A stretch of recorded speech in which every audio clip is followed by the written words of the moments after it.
Hello दोस्तों, कैसे हैं आप सब। आशा करते हैं खुश होंगे, लाजवाब होंगे, स्वस्थ होंगे। आज हम इस वीडियो में बात करेंगे हमारे फर्स्ट क्लास की, जो कि है इंट्रोडक्शन मैथ्स की है। इसमें आईसीएसई बोर्ड के हम सेलिना और एस चंद के क्वेश्चंस को ध्यानपूर्वक सॉल्व करेंगे और इसका हम अलग अलग पार्ट में डिवाइड करके पढ़ेंगे। जैसे कि हमारा है इसमें इंट्रोडक्शन, फिर दूसरे नंबर पे आ जाएगा chapter wise definitions, important formula और कॉन्सेप्ट। इस पे हम ज़्यादा जोर देंगे, क्योंकि डिफिनीशन अगर हमें पता रहेगा, कॉन्सेप्ट हमें पता रहेगा, तो हम किसी भी क्वेश्चन को ध्यानपूर्वक सॉल्व कर सकते हैं।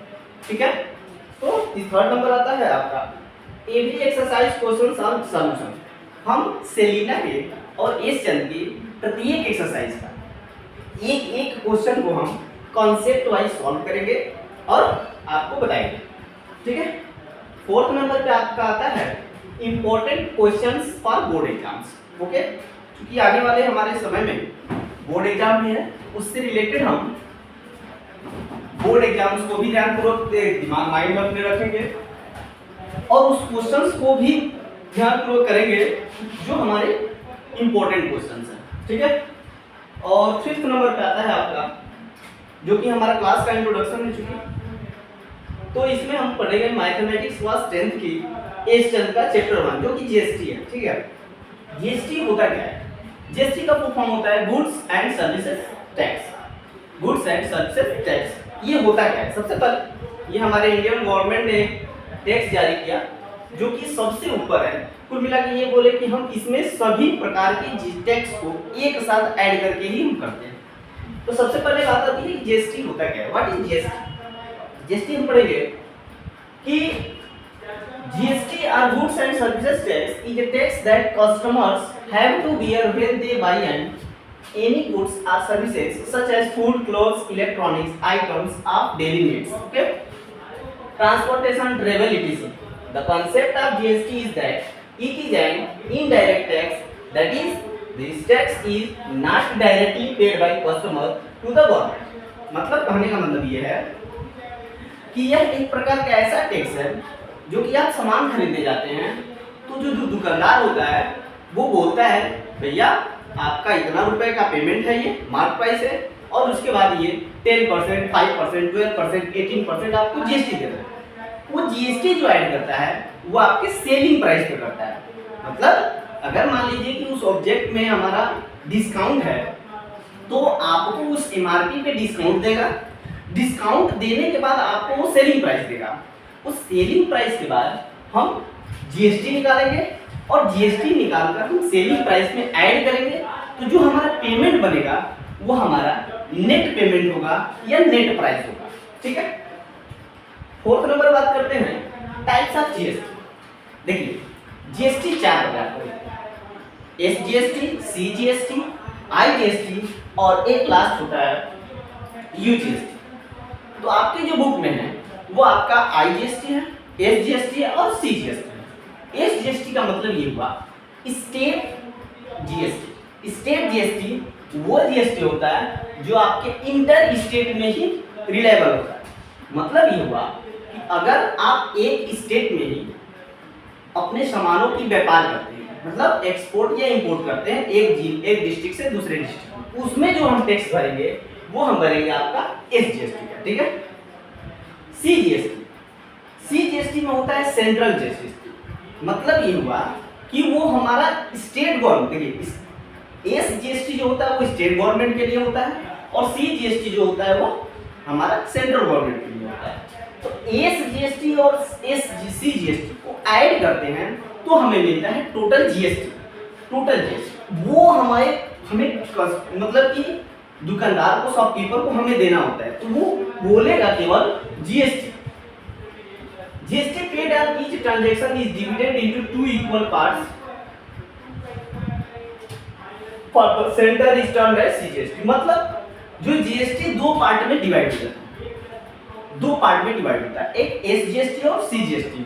SGST स्टेट गवर्नमेंट के लिए और CGST आपका सेंट्रल गवर्नमेंट के लिए होता है। ठीक है, तो दूसरा होता है स्टेट जीएसटी। मतलब SGST, the part of state share of GST when a transaction takes place within the state is called SGST। मतलब अपने जो स्टेट में ही जो ट्रांजैक्शन होगा उस पे जो हम जीएसटी लेंगे उसको हम बोलेंगे एसजीएसटी। Union territory GST, यूजीएसटी। देखिए यूनियन टेरिटोरी का मतलब ये हुआ कि भाई जैसे यूटीज है, आपको पता है कि हमारे जो इंडिया है, हमारे इंडिया उसमें आपका 8 यूटी है और 28 एक यूटी है। यूटी में जैसे दिल्ली हो गया, पुडुचेरी हो गया, अंडमान निकोबार आइलैंड हो गया, दमन एंड दीव हो गया, इसमें हम अगर कोई व्यापार करते हैं, कोई ऑब्जेक्ट को खरीदते हैं या बेचते हैं तो उसमें हमारा जो लगेगा जीएसटी उसको हम बोलेंगे यूटी जीएसटी। अगला है integrated GST. When a transaction takes place between two states, between state UT and any foreign territory, IGST is levied without any bifurcation the applicable GST rate। मतलब ये हुआ जब हम अपने एक स्टेट से दूसरे स्टेट, एक स्टेट से दूसरा यूटी, या फिर यहाँ तक ही कहे कि स्टेट और यूटी के बीच जो हम व्यापार करते हैं, जो हम लेन देन करते हैं, जो हम व्यापारी करते हैं, उसमें हमारा जो जीएसटी ऐड होता है वो हमारा होता है आईजीएसटी। ओके, अगला है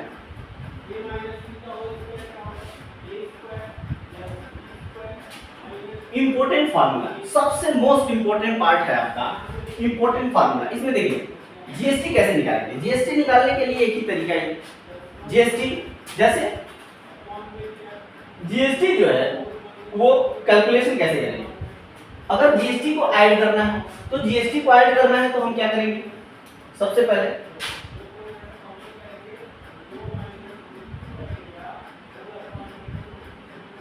देखिए ऐड जीएसटी जब भी करना हो तो GST amount equal to original cost into GST percent upon 100। मतलब ये हुआ कि अगर केवल जीएसटी का अमाउंट निकालना है, जैसे अगर मान लीजिए कि कोई ऑब्जेक्ट है जो 100 रुपए का है, ठीक है, जिसकी प्राइस कितने रुपीज है, 100 रुपीज है, और अगर हमारा कह रहा है कि जीएसटी हमारा 10% लग रहा है, इसका मतलब ये हुआ कि 100 रुपीज का 10% कितना होगा देख लेते हैं। तो जीएसटी अमाउंट जो होगा हमारा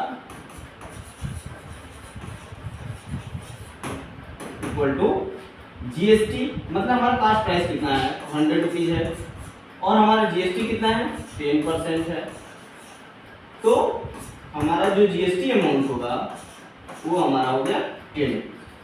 अब जीएसटी इतना हो गया, अब हमारा निकालना है नेट प्राइस। तो हम नेट प्राइस को निकालेंगे, जैसे नेट प्राइस का फार्मूला होता है कि original price plus GST. Okay, आगे थोड़ा बात कर लेते हैं। ओरिजिनल प्राइस प्लस जीएसटी, तो नेट प्राइस होगा, ओरिजिनल प्राइस हमारा कितना था, 100 रुपीज था, जीएसटी कितना आया, 10 रुपीज, कितना आ गया, 110 रुपीज।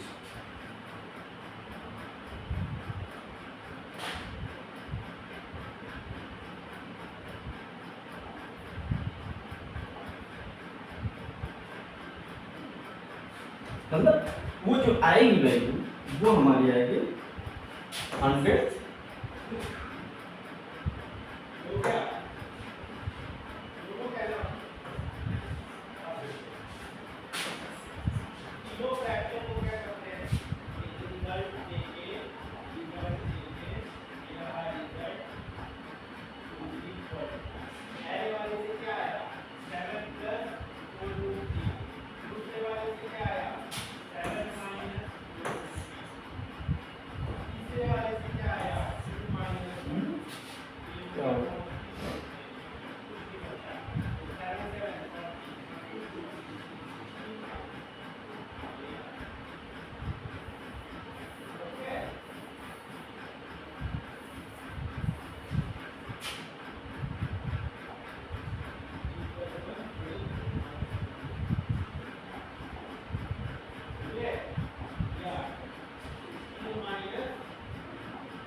तो हमारे दवाई जो है A110 रुपीज।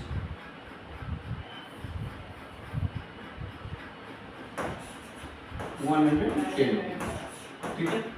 तो 110 रुपीज कस्टमर जो होगा वो शॉपकीपर को पे करेगा 110 रुपीज। अगर मान लीजिए कभी कभी क्या होता है कि जीएसटी को हमें रिमूव करना है, मतलब प्राइस उसमें जीएसटी इंक्लूड है, तो जीएसटी जब इंक्लूड है और जीएसटी परसेंट हमें दिया रहेगा, तो हम क्या करेंगे कि अमाउंट जो भी हमारा है जीएसटी अमाउंट, वो ओरिजिनल कास्ट में से original cost into 100/100 plus GST percent को सॉल्व करेंगे। उसके बाद हम ओरिजिनल कास्ट में से जीएसटी अमाउंट को सेपरेट करेंगे, तो ये हमारा जो निकलेगा वो हमारा निकलेगा जीएसटी अमाउंट, ठीक है। आगे बात करते हैं।